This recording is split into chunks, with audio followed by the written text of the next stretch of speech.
है कि अक्षर पुरुष एक पेड़ है, निरंजन वा की डार, तीनों देवा शाखा है ये पात रूप संसार। परमात्मा ने ये बताया कि अक्षर पुरुष एक पेड़ है, निरंजन वा की डार, तीनों देवा शाखा है ये पात रूप संसार। और जड़ वो स्वयं थे, उसको ये दास बताएगा। ये देखिएगा, ये उल्टा लटका हुआ संसार रूपी वृक्ष है, ऊपर को जड़ नीचे को शाखा वाला ये उल्टा लटका हुआ संसार रूपी वृक्ष है। अब इसमें क्या बताया है कि गीता जी अध्याय नंबर 15 के श्लोक नंबर 15 के 1 से 4 और 16-17 में इसको पूरी अच्छी तरह से इसके सांकेतिक वर्णन है। अब विस्तृत से परमात्मा बता रखा भगवान ने, ये दास समझाओगा। अक्षर पुरुष एक पेड़ है, ये देखिएगा, कबीर जी की वाणी है। अक्षर पुरुष, कबीर अक्षर पुरुष एक पेड़ है, निरंजन वा की डार, और तीनों देवा शाखा है ये पात रूप संसार। यहां से देखो, ये परमात्मा गुप्त है, जड़ गुप्त होती है। अब अक्षर पुरुष एक पेड़ है,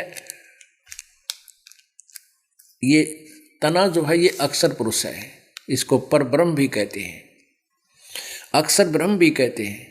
ये तना है, इस तने के एक मोटी डार है, ये सर पुरुष कहो, इसको सर ब्रह्म कहो, सर ब्रह्म कहो अर्थात सर पुरुष या काल ब्रह्म कहो, ये डार है। और तीनों देवा शाखा है ये पात रूप संसार। ये रजगुण ब्रह्मा, सतगुण विष्णु, तमगुण शिवजी रूपी ये शाखाएं हैं। अपने आत्मा इस शाखा तक आहार कहाँ से सुख मिलता है? इस मूल से चलता है। तीनों लोकों में प्रवेश करके सबका धारण पोषण करने वाला, तीनों लोकों में प्रवेश करके, ये कौन है? जड़, ये परम अक्षर ब्रह्म है, ये परम अक्षर ब्रह्म है। ये जड़ जो है ये परम अक्षर ब्रह्म, पूर्ण ब्रह्म परमेश्वर, ये परम अक्षर ब्रह्म है, ये मूल है, ये जड़ है।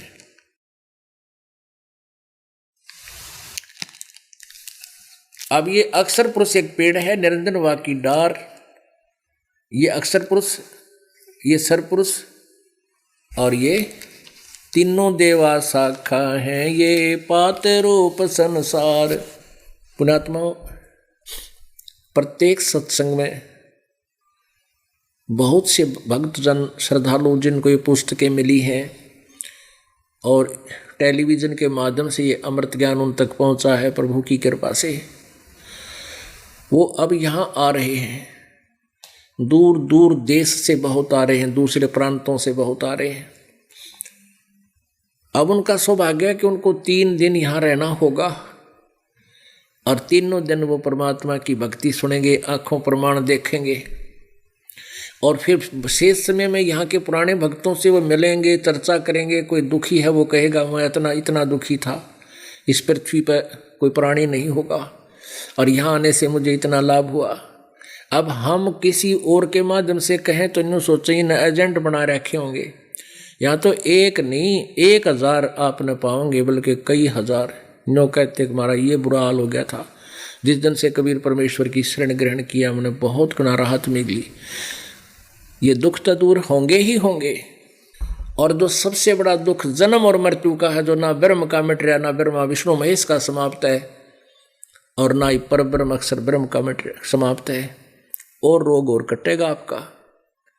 वो समस्या, उस पूर्ण मोक्ष का समाधान और मिलेगा आपको। ये जो सुख आपको दिए जा रहे हैं ये तो रूंगे में दे रहे हैं आपको। रूंगा क्या होता था? गांव में पहले हम छोटे छोटे थे तो कोई सब्जी बेचनी आ जाता, कोई कचरे बेचनी आ जाता है, तो उससे जब वो लेते, कोई आम बेचनी आ जाता, तो वो कैसे तोलते थे? जैसे गेहूं या बाजरा ज्वार, गेहूं की कहते 2 बार तोलांगे, गेहूं के बदले में कहते जैसे 1 किलो गेहूं डाल दिए तो 2 बार में उसके बराबर आम तोल के देते थे। वो तो सौदा हो गया, 1 किलो गेहूं के बदले में 2 किलो आम दे दिए। फिर न्यू क्या करती हमारी काकी ताई माई, भाई रूंगा और दे।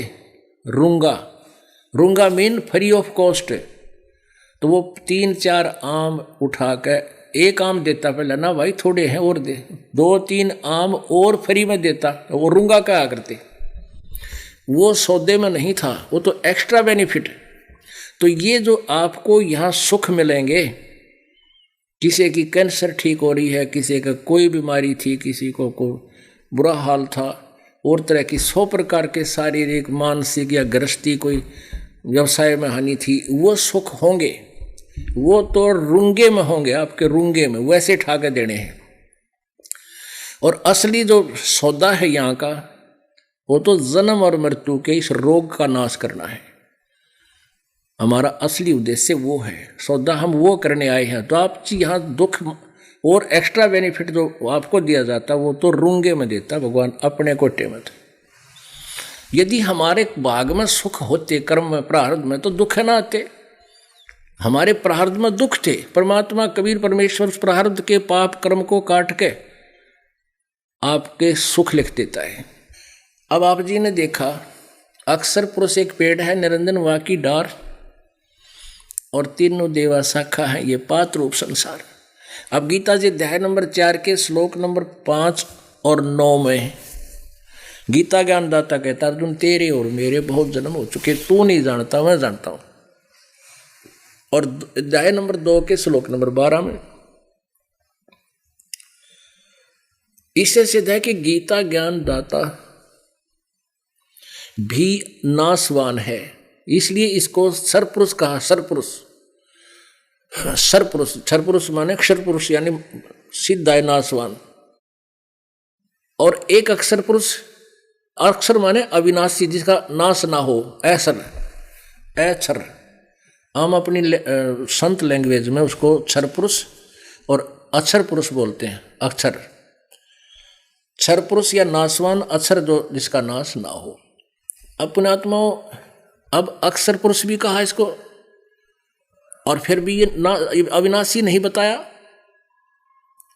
ये थोड़ा सा ध्यान से देखना पड़ेगा, परमात्मा की तत्व ज्ञान रूपी तराजू से तोलना पड़ेगा। ब्रह्मा विष्णु महेश तीनों नासवान, इनका जन्म मृत्यु होता है। पुण्यात्माओं, ये बात सबसे पहले खटकती है हिंदू समाज के पुण्यात्माओं को कि ब्रह्मा विष्णु महेश को नासवान बताने वाला हमने आज तक ना सुना, हमने ना कदे देखा। तो पुण्यात्माओं, जो ना देखा ना सुना, वो दास सुनाने आया है उस परम पिता की आज्ञा से।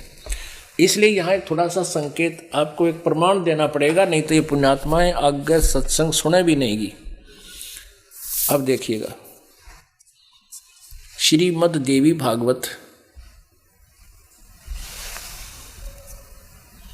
गीता प्रेस गोरखपुर से प्रकाशित है। इसके कौन है संपादक? संक्षिप्त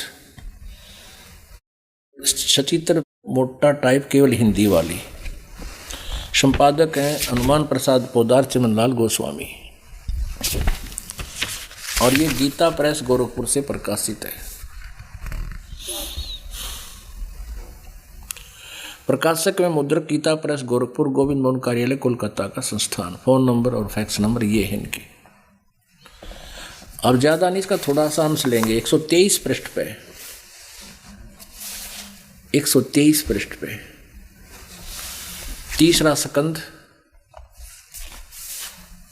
और इस पे भगवान विष्णु जी बता रहे हैं अपनी सतिथि, हमारा के ब्योत है, क्या बुनियाद है।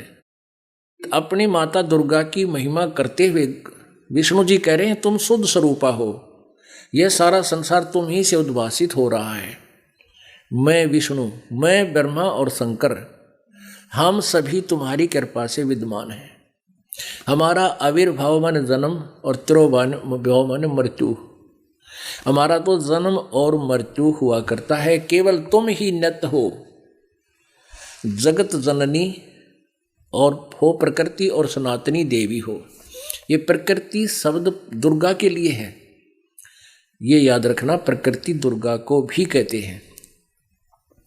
ये गीता जी में काम आओगा आपका, जब इन तीनों देवताओं की दुर्गा और काल से उत्पत्ति दिखाएगा दास। भगवान शंकर बोले, देवी यदि महाभाग विष्णु तुम्हीं से प्रकट हुए हैं, तो उनके बाद उत्पन्न होने वाले ब्रह्मा भी तुम्हारे बालक हुए। फिर मैं तमोगुणी लीला करने वाला शंकर क्या तुम्हारी संतान नहीं हुआ, अर्थात मुझे भी उत्पन्न करने वाली तुम ही हो। शिवे संपूर्ण संसार की सृष्टि करने में तुम बड़ी चतुर हो। इस संसार की सृष्टि स्थिति और संहार में तुम्हारे गुण सदा समर्थ हैं। उन्हीं तीनों गुणों से उत्पन्न हम ब्रह्मा विष्णु एवं शंकर नियमानुसार कार्य में तत्पर रहते हैं। इससे क्या कि उन्हीं तीनों गुणों से उत्पन्न रजगुण ब्रह्मा, सतगुण विष्णु, तमगुण शिव जी इति सिद्धम। और ये इससे ये हुआ कि केवल नियमित कार्य कर सकते हैं, ना किसी के एक संस्कार को घटा सकते ना बढ़ा सकते। अब इस छोटे से पवित्र लेख से, इस पवित्र पुराण के छोटे से लेख से 4 कंसेप्ट क्लियर हो गए। एक तो ये हो गया कि ब्रह्मा विष्णु महेश ये तीनों नासवान हैं, इनकी जन्म मृत्यु होती है, अविनाशी नहीं है। दूसरा ये हो गया कि दुर्गा इनकी माँ है, माता है। और तीसरा ये हो गया रजगुण ब्रह्मा, सतगुण विष्णु, तमगुण शिव जी।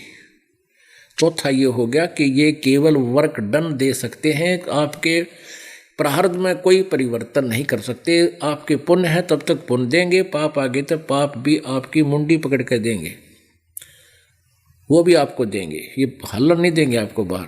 पुण्य है इतने पुण्य भी ठाठ जितने सारे देंगे तुम्हारी, इतना भी हेरा फेरी नहीं करेंगे ये। अब ये पवित्र गीता जो है, श्रीमद् भगवत गीता, ये कोड वर्डों में है। पवित्र चारों वेदों का सारांश है। एक वेद अनुवादित, ये यजुर्वेद है, इसका अनुवाद होकर इसी मोटी पुस्तक बन रही है। और इसके 1200 कुछ पृष्ठ हैं, 1216 पृष्ठ हैं। एक वेद, ऐसे ऐसे 4 वेद हैं। ऋग्वेद इससे कम से कम 2-3 गुना। तो इन चारों वेदों का सारांश है श्रीमद् भगवत गीता जी। और श्रीमद् भगवत गीता कोड वर्डों में है और बहुत ही संक्षिप्त में, काफ़ी ज्ञान इसके अंदर भरा हुआ है। एक बुद्धिमान व्यक्ति को गीता जी के ज्ञान से 80% बात समझ में आ जाती है, बाकी शेष परमेश्वर कबीर जी की वाणी में विस्तार से है। अब श्रीमद् भगवत गीता जी को समझने के लिए सारी भूमिकाएं आपके समक्ष बनाई जा रही हैं। कैसे? अब जैसे ब्रह्मा विष्णु महेश तो नासवान है ही है, ये कैसे हैं? इनकी आयु कितनी है? ब्रह्मा जी की आयु 100 वर्ष की है। वो वर्ष बनते कैसे हैं इनके? जैसे सतयुग, त्रेता, द्वापर और कलयुग, इन चारों युगों की कुल वर्ष 43,20,000 होते हैं। सतयुग, त्रेता, द्वापर, कलयुग के मिलाकर के यह एक चतुर्युगी बन जाती है, चतुर्युग। और इसके कुल 43,20,000 वर्ष होते हैं। और कलयुग के अंदर 4,32,000 हैं और द्वापर में 8,64,000 हैं और त्रेता में 12,96,000 हैं और ऐसे 17 लाख कुछ उसमें सतयुग के अंदर। तो कुल मिलाकर 43,20,000 वर्ष बनते। और ये एक चतुर्युग हो गया चारों युगों का। ऐसे ऐसे 1008 चतुर्युग का ब्रह्मा जी का दिन और इतनी ही रात्रि। हम इसको लमसम में 1000 चतुर्युग का दिन, 1000 चतुर्युग की रात्रि ले लेते हैं। तो एक दिन रात हो गया ब्रह्मा जी का, ओए होए। और ऐसे 30 दिन रात का महीना और 12 महीनों का 1 वर्ष बना इस ब्रह्मा जी का 1 वर्ष। ऐसे बने हुए वर्ष 100 वर्ष की आयु ब्रह्मा जी की और इससे 7 गुनी विष्णु जी की, विष्णु जी से 7 गुना लंबी आयु शंकर जी की, महेश जी की। अपने आत्माओं जब 70,000 बार वो शिव मर लेगा, काल का पुत्र, तब एक ब्रह्मांड का विनाश होगा।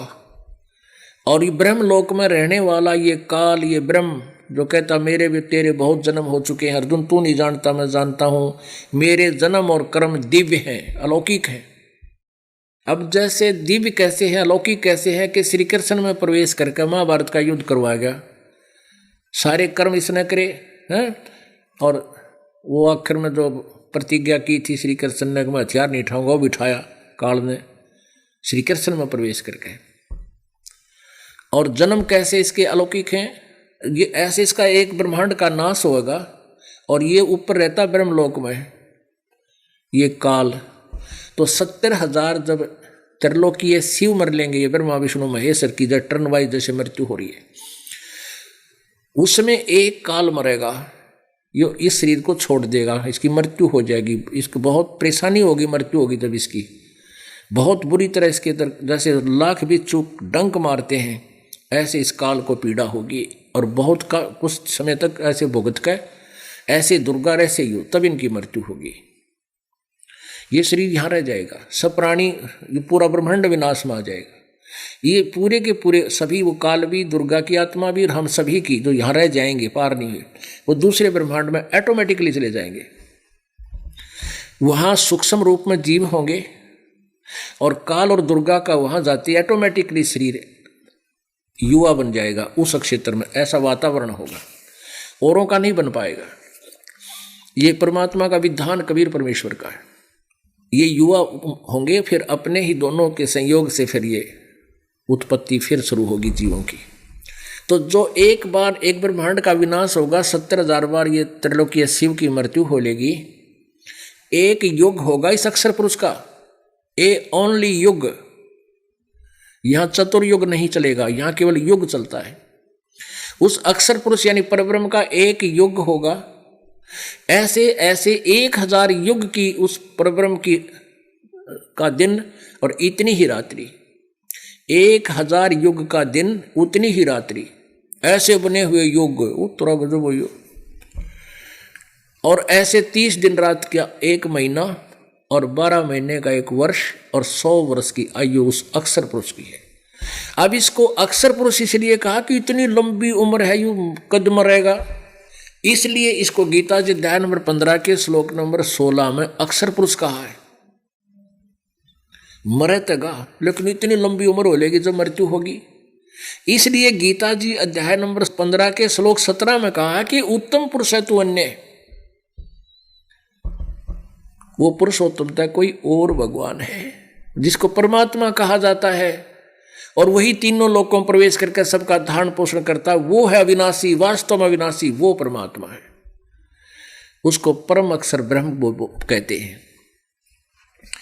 अब आप जी को यहाँ दिखाते हैं श्रीमद् भगवत गीता अध्याय नंबर 15। श्रीमद् भगवत गीता,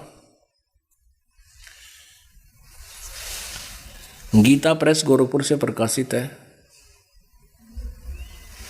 जयदयाल गोविंद का इसके अनुवादक है।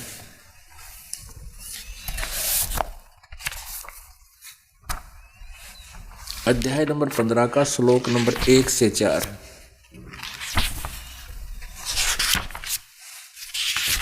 ये देखिए,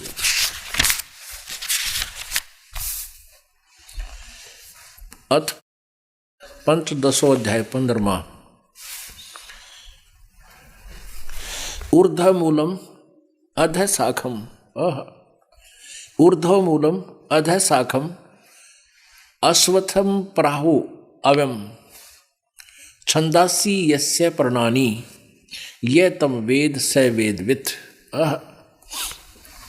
इसका अर्थ है कि ऊर्ध्व मूलम ऊपर को जड़ वाला, अध शाखम नीचे को शाखा वाला, अश्वत्थम प्राहु अव्यम ये एक मजबूत पीपल का वृक्ष, अश्वत्थम पीपल के वृक्ष को, क्योंकि पहले अश्व यानी घोड़े को सबसे ज़्यादा मजबूत माना जाता था, उससे भी मजबूत फिर कहते हैं, उसी तरह मजबूत ये पीपल का वृक्ष, पीपल का वृक्ष समझो अव्यम अविनाशी कहा जाता है।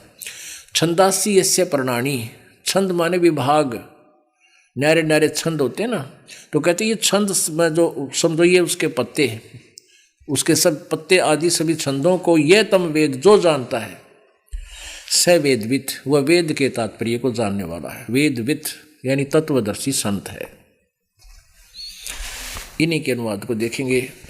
ऊर्ध्व मूलम आदि पुरुष परमेश्वर मूल वाले, यानी आदि पुरुष परमेश्वर, वो जड़ तो है पूर्ण परमात्मा, गीता जी बता रही है और ये चित्र आपको समझा रहा है। देखिएगा, आदि पुरुष परमेश्वर, पूर्ण ब्रह्म परमेश्वर, परम अक्षर ब्रह्म, ये तो मूल है। और अध शाखम, ये नीचे को तीनों शाखा है,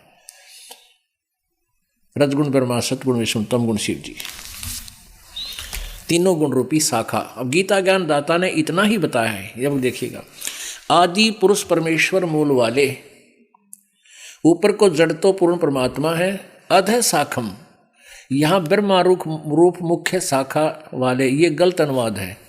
अध माने नीचे होता है, ये देखिएगा, ये दूसरा श्लोक है गीता जी का, इसमें अध है 2 बार लिखा है, इसका अनुवाद इन्होंने ही किया है। यहाँ देखिएगा 323 पे, ये 324 पे इन्होंने अनुवाद किया है।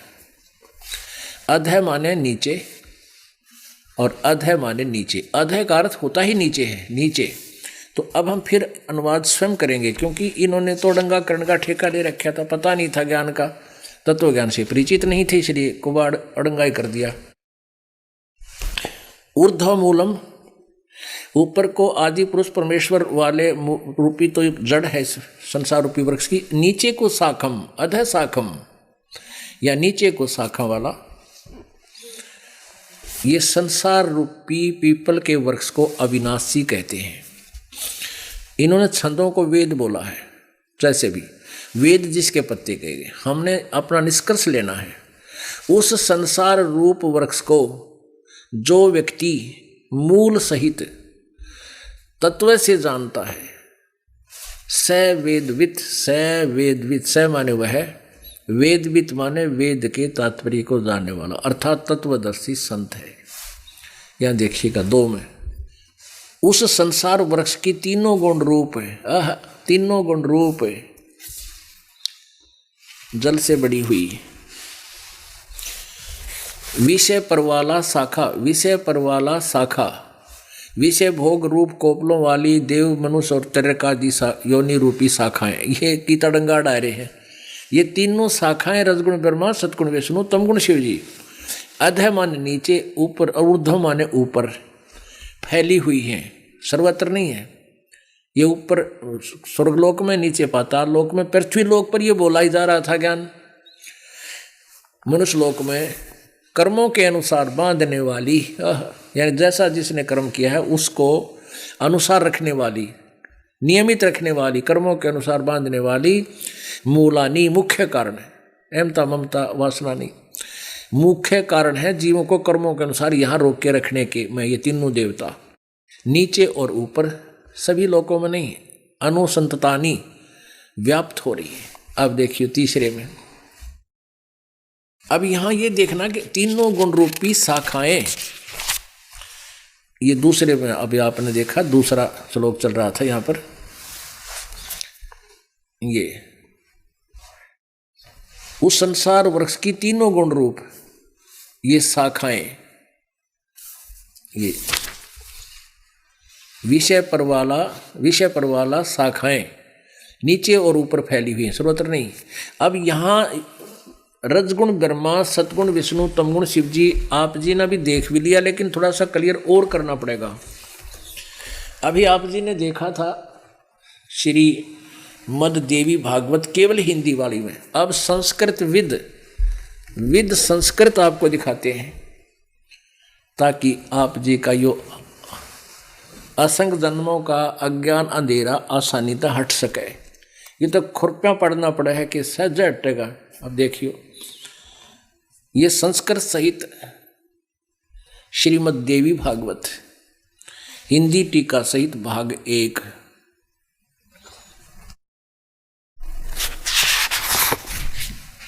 अथ देवी भागवतम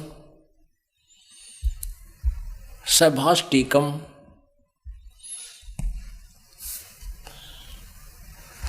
सैमात्यम, और ये खेमरा श्री कृष्णदास प्रकाशन बंबई द्वारा प्रकाशित है।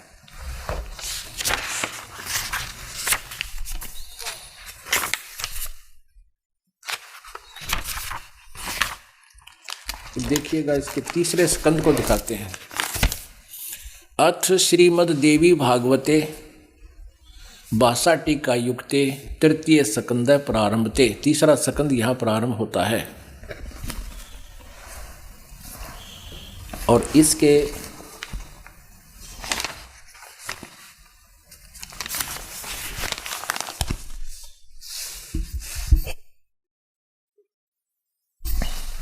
प्रश्न नंबर 11 पे, देवी भागवत के प्रश्न नंबर 11 पे और तृतीय सकंद अध्याय नंबर 5 का, अध्याय नंबर 5 का अरे श्लोक नंबर 8, ये 7वां समाप्त हो गया।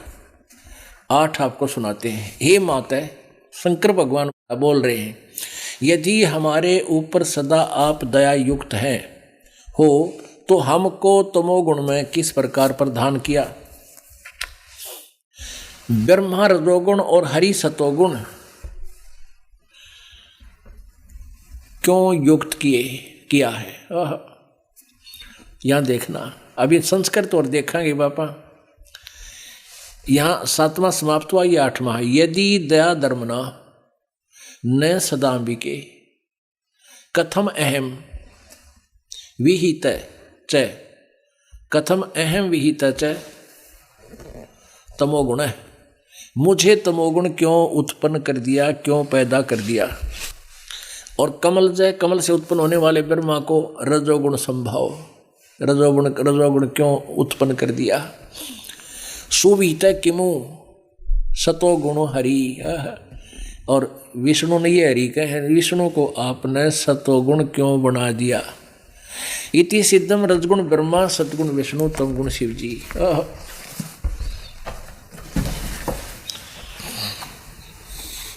अब आपके समक्ष ये क्लियर हो गया।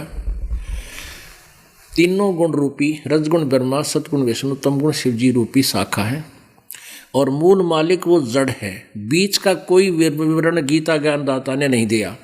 इसने हाथ खड़े कर दिए कि इसका आगे मैं नहीं जानता इस संसार रूपी वृक्ष की रचना को। उसको तो तत्वदर्शी संत बताओगा, उनसे सुनो। और वो परमेश्वर स्वयं ही सतलोक से चलकर आता है, अपने यथार्थ ज्ञान को अपनी श्रेष्ठ आत्मा पुण्यात्माओं को बताता है। वही एक तत्वदर्शी संत की भूमिका भी करता है। ऋग्वेद मंडल नंबर 9 सूक्त नंबर 96 सूक्त नंबर 96 के मंत्र 16 से लेकर 20 तक ये स्पष्ट किया है कि उसने प्रश्न उत्तरी की है कि उससे परमात्मा आप अपने यथार्थ नाम से परिचित कराइए। उसमें स्पष्ट किया है कि वो कबीर परमात्मा, उसका यथार्थ नाम कबीर देव है। वो अपनी कबीर वाणी के माध्यम से यथार्थ ज्ञान का प्रचार करता है, और सतलोक से में रहता है, वहां से चलकर आता है। और उस संत रूप में प्रकट उस परमात्मा को, ऋषि या संत रूप में प्रकट उस परमात्मा के द्वारा बोलिया गया जो अमृतवाणी है, वह उनके अनुयायियों के लिए बहुत ही अच्छी होती है। अमृत के तुल्य उनको अच्छी लगती है, स्वादिष्ट होती है, उसको बहुत प्यारी होती है उनको। और वो परमात्मा ऊपर तीसरे धाम में रहता है, विराजमान है। वो परमात्मा ऋग्वेद मंडल नंबर 9 सूक्त नंबर 86 यानी 86 के मंत्र 26 और 27 में कि वो कबीर देव परमात्मा अपने उस निज स्थान से गति करके अपनी प्यारी आत्माओं को बिजली की जैसी गति से आकर मिलता है, उनके संकटों का निवारण करता है। अपने आत्माओं, पहले ये प्रकरण पूरा कर दें फिर वो भी दिखाएंगे, पहले मौखिक बता देते हैं। तो वहाँ से चलकर आता है, उनके उस भक्तों के रास्ते साफ करता, सुगम बनाता है, उनके कर्मों को, उनके आने वाली आपदाओं को हल्का करता है, उनको समाप्त करता है, उनके विघ्न नाश करता है। अपने रूप को सरल करके हल्का तेज पुंज का रूप बना को परमात्मा, और ऐसे पुण्यात्माओं को मिलता जैसे आकाशीय बिजली अपने गिरने वाले स्थान पर ही केंद्रित होकर वहाँ गिरती है। जैसे पहले कांसी के बेले थाली हुआ करते धातु के, और उस जब वर्षा के अंदर बाहर कोई थाली बेला होता, हमारी दादी क्या करती ना, भीतर रख लो बिजली पड़ जाएगी। तो ऐसे वो बिजली उसी पर गिरती थी, कांसी धातु का विशेषकर। तो ऐसे बताया कि वो परमात्मा उन्हीं प्यारी आत्माओं को आकर मिलता जो आण जोगी है, जो उनको समझ सकती है, उसके ज्ञान को उसको अनुकूल है। उनमें से 6 तो दास को याद है। किन किन को मिले परमात्मा, उनको ज्ञान दिया, तत्व ज्ञान के उद्देश्य से, यथार्थ ज्ञान देने के उद्देश्य से वो परमात्मा उनसे मिलते हैं। आदरणीय धर्मदास साहिब जी को, आदरणीय मलुकदास जी को साहिब जी को, आदरणीय दादू साहिब जी को, आदरणीय नानक साहिब जी को, आदरणीय गरीबदास साहिब जी को, आदरणीय घीसा दास साहिब जी को जो खेखड़ा में है, और आदरणीय गरीबदास जी छुडानी हरियाणा के अंदर, गांव छुडानी, जिला जर्जर वर्तमान में, पहले रोहतक जिले में होता था। और आदरणीय नानक साहिब जी ये सिख धर्म के प्रवर्तक। इन 6 महान आत्माओं का तो दास को पता है कि उन्होंने परमात्मा मिले, और जब नानक साहिब जी को परमात्मा मिले, सचखंड लेकर गए, सचखंड से फिर वापस छोड़ा उनको सतलोक से, और बताया कि मैं बनारस के अंदर काशी में दानक की भूमिका करने गया हुआ हूँ। नानक जी जब वापस आए, आते ही सीधे प्रथम उदासी में वहाँ पहुँचे, बनारस में, काशी में। और जब परमात्मा को देखा, सतलोक में देखा था, फिर वही परमात्मा देखा वहाँ खड्डी में बैठकर कपड़ा बुनते हुए, तब उन्होंने अमृतवाणी बोली थी, आंखों देखा, हाल बोला था। श्री गुरु ग्रंथ साहिब प्रश्न नंबर 24 पे अंकित है ये वाणी। फाई सूरत मलुकी वेश, ए ठगवाड़ा ठगी देश, खरा सियाणा बहुता भारी, धानक रूप रहा करतार। ओए होए, ऐसे ही गरीबदास साहिब जी ने कहा कि हम सुल्तानी नानक तारे दादू को उपदेश दिया, वो जज दुलाहा भेद नहीं पाया, काशी माए कबीर हुआ। ऋग्वेद मंडल नंबर 9 सूक्त नंबर 82 के मंत्र 1, 2, 3 में यही प्रमाण है कि वो परमात्मा ऊपर तीसरे मुक्ति धाम में विराजमान है, वहां रहता है। ऋग्वेद मंडल नंबर 9 सूक्त नंबर 20 के मंत्र नंबर 1 में स्पष्ट किया कि वो कबीर देव परमात्मा ज्ञानियों को उपदेश देने कर उनको तृप्त करने के उद्देश्य से उनको मिलता है, और वो परमात्मा सहनशील है। सब दुष्टों का जो ज्ञान के दुश्मन है, भगवान के मार्ग में बाधक संत, उनके ज्ञान का नाश करता है, और वो सभी दुखों का निवारण करने वाला है। तो उस परमेश्वर ने स्वयं आकर के अपने ज्ञान को यहाँ अपने द्वारा सृष्टि को बताया। अपनी वाणी में परमेश्वर ने बताया वो पूर्ण परमात्मा हम ही हैं।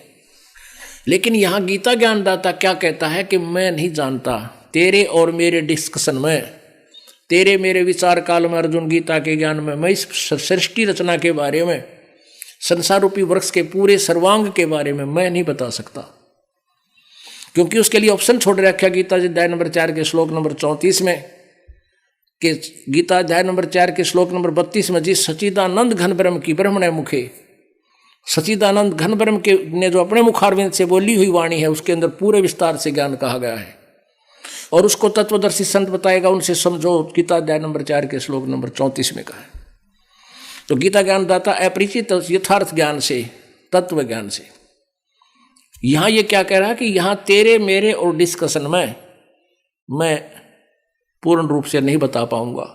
इसने बता दिया ऊपर न जड़ नीचे न तीनों गुण रूपी शाखा, बस संसार रूपी पीपल का वृक्ष है। और जो इसको जानता है सभी अंगों को, सवेदविद, तो परमात्मा स्वयं आए थे तत्वदर्शी संत की भूमिका करने। उन्होंने बताया अपनी अमृतवाणी में, सच्चिदानंद घन ब्रह्म की वाणी में, कबीर वाणी में, अक्षर पुरुष एक पेड़ है, निरंजन वाकी डार, तीनों देवा शाखा है, ये पात रूप संसार। अब देखिएगा गीता जी अध्याय नंबर 15 के श्लोक नंबर 3 में क्या कहता गीता ज्ञानदाता।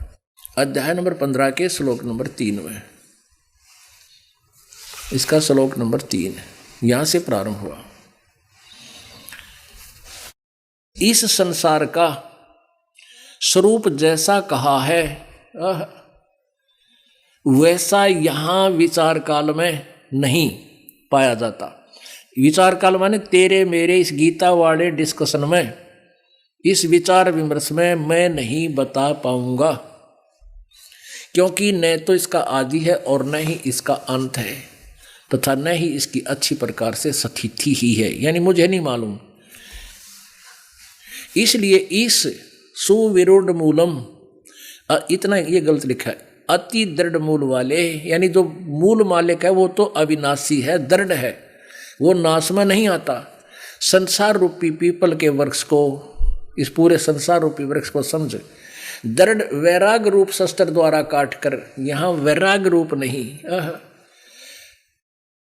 तत्व ज्ञान रूपी शस्त्र द्वारा काट कर, यानी समझ कर। अब चौथे में देखना, गीता अध्याय नंबर 15 के श्लोक नंबर 4 का, उसके पश्चात यानी तत्वदर्शी संत से तत्व ज्ञान प्राप्त होने के पश्चात उस परम पद रूप परमेश्वर को भली भांति खोजना चाहिए, जिसमें गए हुए पुरुष फिर लौटकर संसार में नहीं आते, उनका जन्म मृत्यु कभी नहीं होता, और जिस परमेश्वर से इस पुरातन संसार वृक्ष की प्रवृत्ति, पुरातन संसार वृक्ष की प्रवृत्ति विस्तार को प्राप्त हुई, अर्थात जिसने इस संसार रूपी पीपल के वृक्ष को, संसार रूपी वृक्ष यानी सारे ब्रह्मांडों की जिसने रचना की है, जिसने इसका विस्तार किया है, उसी आदि पुरुष नारायण के मैं शरण हूं। इस प्रकार दृढ़ निश्चय करके उस परमेश्वर का मनन और निधि ध्यान करना चाहिए। अपने आत्माओं,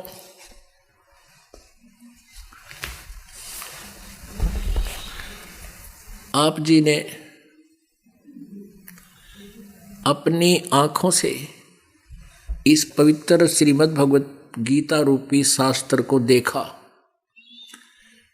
इसने कितना निर्णायक ज्ञान दिया है कि गीता ज्ञानदाता कहता है कि मैं उस पूरे सृष्टि रचना से परिचित नहीं हूं, और जो पूरी सृष्टि रचना सुना देगा, अक्षर पुरुष कौन है, क्षर पुरुष कौन है, शाखा कौन है, सवेदविद, इसने तो इतना बता दिया, ऊपर न जड़ वाला और नीचे को तीनों गुण रूपी शाखा,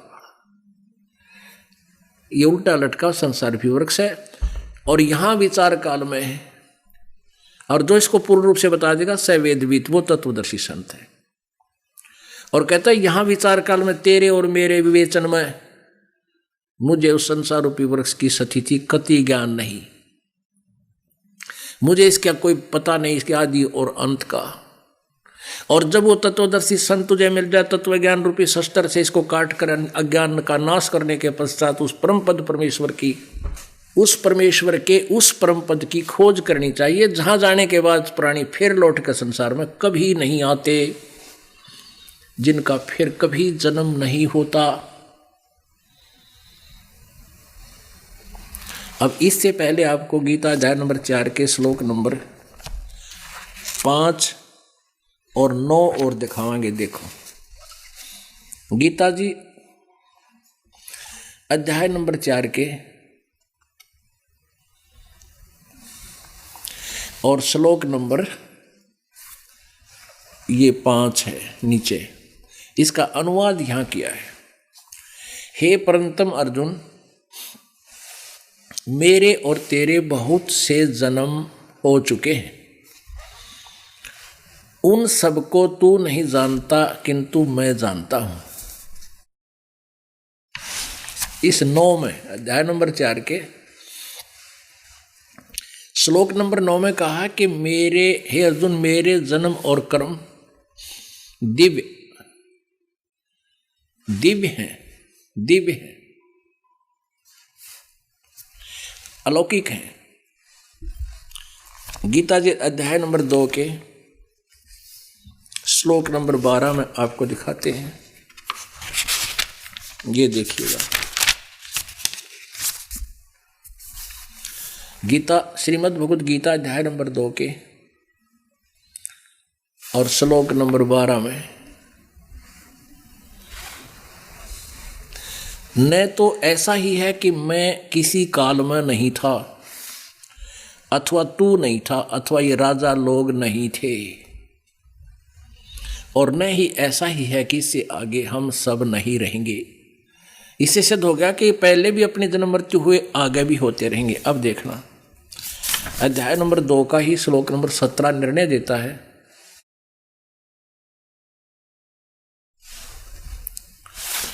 ये 17 है। अब गीता ज्ञानदाता कहता है कि नाश रहित तो उसको जान, जिससे यह संपूर्ण जगत दृश्य वर्ग, जिससे यह संपूर्ण जगत सर्वम दृश्य वर्ग व्याप्त है, यानी जिसने सारे ब्रह्मांडों की रचना की है। इस अविनाशी का विनाश करने में कोई भी समर्थ नहीं है। अब गीता जी अध्याय नंबर 18 के श्लोक नंबर 62 में गीता ज्ञानदाता कहता, अर्जुन तू सर्वभाव से उस परमेश्वर की शरण में जा। 18 गीता अध्याय नंबर 18 का और श्लोक नंबर 62। हे भारत, सब प्रकार से उस परमेश्वर की शरण में जा। उस परमात्मा की कृपा से ही तू परम शांति को और सनातन परम धाम को प्राप्त होगा। सनातन परम धाम के जो कभी नाश में नहीं आता, सदा रहने वाला शाश्वतम स्थानम। पुण्यात्माओं, आप जी उस पवित्र सदग्रंथ को आंखों देख रहे हो, जिसके विषय में ये कहा गया था कि ये बहुत अद्वितीय शास्त्र है, सदग्रंथ है।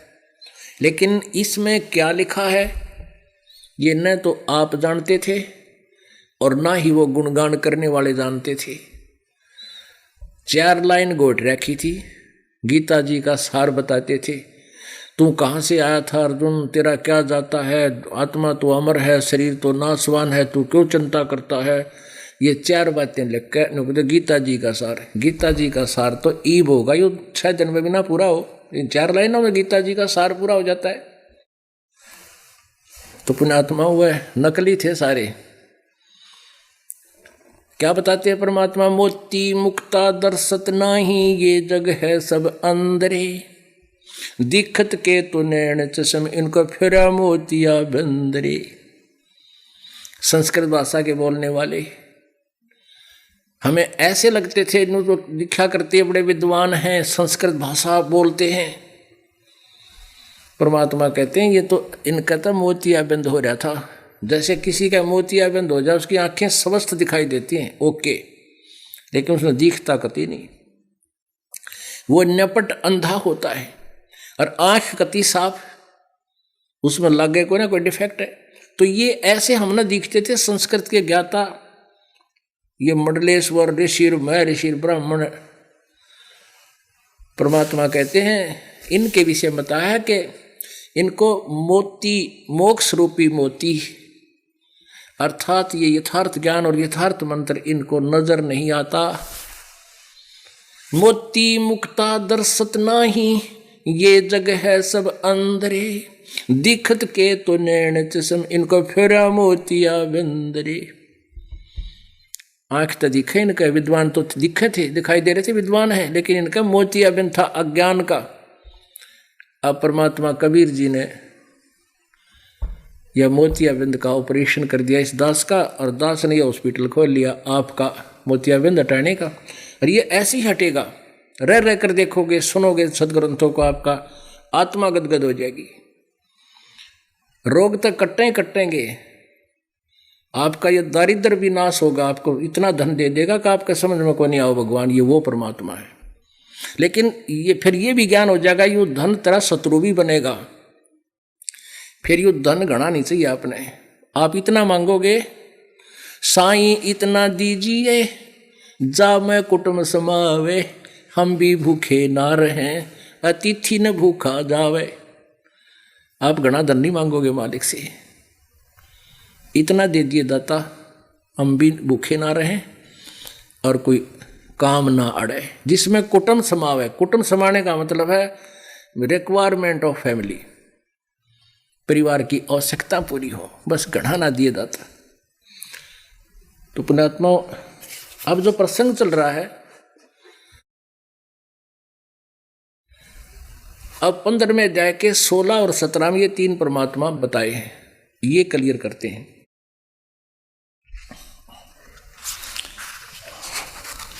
अध्याय नंबर 15 के श्लोक नंबर 16 और 17 में, अध्याय नंबर 15, इसमें यहाँ 16 नंबर यहाँ पर है मंत्र। दिवौ इमौ पुरुषौ लोके क्षरय च अक्षरः एव च सरय सर्वाणि भूतानि कटुस्थ अक्षर उच्यते। अब देखिए, इस संसार में नाशवान और अविनाशी भी ये 2 प्रकार के पुरुष कहे हैं, पुरुष हैं। पुरुष माने प्रभु है, ये 2 प्रकार के भगवान हैं, प्रभु हैं, स्वामी हैं। कौन कौन? ये सरपुरुष, ये सरपुरुष। अब ये जो संस्कृत जानने वाले समझ सकते हैं, ये पुरुषों जो है, दिवौ इमौ पुरुषों लोके सरच अक्षर, तो यहाँ लगा देंगे सरपुरुष और अक्षर पुरुष। ये इस लोक में ये 2 प्रकार के भगवान हैं, सरपुरुष और अक्षर पुरुष। इस संसार में नाशवान और अविनाशी भी सरपुरुष और अक्षर पुरुष, सर और अक्षर, सरपुरुष और अक्षर पुरुष, ये 2 प्रकार के पुरुष हैं, यानी प्रभु हैं। और इनके लोक में संपूर्ण प्राणियों के शरीर नाशवान है और जीवात्मा अविनाशी कहा जाता है। ठीक है। 17वें में उत्तम पुरुष है तू अन्य, उत्तम पुरुष है, पुरुषोत्तम, पुरुषोत्तम यानी उत्तम पुरुष श्रेष्ठ परमात्मा, तो उन ऊपर वालों से, दोनों से कोई और है। परमात्मा इति उदाहरते, जिसको भगवान कहा जाता है। ओहो, भगवान वह है जो दुख ना दे, सुख सुख दे, दुखों का नाश कर दे। ये लोकतर्यम आविश्य विभर्ति अव्यय ईश्वर है। अव्यय माने अविनाशी, ये अविनाशी परमात्मा है। इनका अनुवाद उत्तम पुरुष यानी श्रेष्ठ परमात्मा, उत्तम पुरुषोत्तम तो कोई अन्य ही है, जो तीनों लोकों में प्रवेश करके और सबका धारण पोषण करता है। परमेश्वर परमात्मा इस प्रकार कहा गया है। अब जैसा भी अनुवाद किया, इसमें काफी ठीक किया है। अपने आत्माओं, प्रसंग यहां से चला था कि गीता ज्ञान दाता अपने ओम नाम के अक्षर, एक अक्षर के ओम नाम से जो लाभ होता है, वो कहता है वो मेरे वाली परम गति है। उसकी परम गति क्या है? उससे जन्म और मृत्यु समाप्त नहीं होता। जन्म मृत्यु होगा तो ये बिरान माटी फेर रहेगी, ये दुख न्यो के न्यो। और फिर बताया कि वो पूर्ण परमात्मा है। अभी बहुत कुछ सत्संग और करना शेष है पुण्यात्माओं, लेकिन समय अधिक होता जा रहा है, इसलिए थोड़ा सा शॉर्ट में करते हैं, बाकी कल दिन में बताएंगे। अब मौखिक बताते हैं थोड़ा। गीता जी अध्याय नंबर 8 के श्लोक नंबर 1 में अर्जुन ने पूछा, ए भगवान, आपने अध्याय नंबर 7 के श्लोक नंबर 29 में जिस तत्वब्रह्म के बारे में बताया है कि उस तत्वब्रह्म को और सारे अध्यात्म ज्ञान को और सब कर्मों को जो जान लेता है, वह केवल जरा और मरण से छूटने का प्रयत्न ही करता है। इस संसार की किसी वस्तु की वो डिमांड नहीं करता। जरा माने बुढ़ापा और मरण माने मृत्यु। पुण्यात्माओं, यहाँ चाहे कोई 90 वर्ष का हो गया, अगर उसका शरीर थोड़ा सा भी चालन आलन जोगा है, तो इन्होंने सोचा है भगवान 100 साल तीन तो जिया करें, यानी कोई नहीं मरना चाहता। और बात भी ठीक है भाई, क्यों तो जन्मे थे, फिर मरना क्यों? देख कितनी व्यवस्था बनाए बैठे हैं हम सारी, और फिर यार नहीं 1 सेकंड में मर जाते हैं। तो ये क्योंकि हम ऐसे लोग से आए हैं कि वहां मरते नहीं थे, वहां बुढ़ापा नहीं होता था। तो इस आत्मा का वह बात खटक रही है, इसने अच्छा सा नहीं लगता ये मृत्यु, लेकिन वो यहाँ है ही नहीं, ना ब्रह्मलोक में, ना परब्रह्म के लोक में, ना विष्णु ब्रह्मा शिव जी के लोक में, वो भी मरेंगे। तो इस जरा बुढ़ापा सबसे खतरनाक पीरियड है इस मानव जीवन का। जो बुढ़े हो रहे उन तो बैठा करो, थोड़ी बहुत देर बैठे और बतलावे, उनके याद कराओ, उनसे पूछा कि आप भी कभी जवान थे, वो आँखें मांसू आओगे उनके। अरे ईब के है ये भगवान, चला जाता ना उठा जाता ना, खा लेता फारा हो जाए, कदे आँखें का ना दिखता, दांत कड़वा दिए सारे, तो ऐसी समस्या रहती है। तो कहते जो जरा, वो केवल जरा और मरण से छूटने का प्रयत्न करते हैं, उस तत्परम से परिचित यानी तत्वदर्शी संत से जो ज्ञान प्राप्त होगा वो बताओगा तत्परम यानी तत्परम के बाद। तो अर्जुन ने 8वें अध्याय के प्रथम मंत्र में पूछा है कि किम तत्परम, वो तत्परम क्या है, किम अध्यात्म, किम कर्म पुरुषोत्तम। अब इस क्योंकि यो इसने पुरुषोत्तम मान रहा कृष्ण जी का मेरे तो ऊपर तो और भगवान है, मैं जन्म मृत्यु आता हूँ। और 15वें अध्याय के 18वें श्लोक में कहा कि मुझे तो लोक वेद से पुरुषोत्तम मान रहे, मैं पुरुषोत्तम नहीं हूँ। लोक वेद माने सुना सुनाया ज्ञान, जैसे ब्रह्मा विष्णु महेश को अजरोबर मान रहे थे हम, लोक वेद था, वो दंत कथा थी, इसके कोई माता पिता नहीं इनके, ये लोक वेद था। ऐसे ही लोक वेद के आधार से हमने ब्रह्म को सुप्रीम पावर मान रखा था। ब्रह्म खुद कहता वो तो परमात्मा कोई और है, उसकी पूजा करने से, उसकी शरण में जाने से तेरा जन्म मृत्यु फिर कभी नहीं होगा। तो गीता ज्ञान दाता ने 8वें अध्याय के 3रे मंत्र में कहा कि वो परम अक्षर ब्रह्म है, वो परम अक्षर ब्रह्म है जो सबका मूल मालिक है, जिसकी साधना से जन्म मृत्यु सदा के लिए नाश हो जाता है। गीता जी अध्याय नंबर 8 के श्लोक नंबर 5 में और 7 में गीता ज्ञानदाता अपने विषय बताता है कि मेरी साधना करनी है, तो मैंने बता दिया 8वें अध्याय के 13वें श्लोक में, मेरा तो एक ओम अक्षर है, ओम का जाप कर मुझे ही प्राप्त होगा।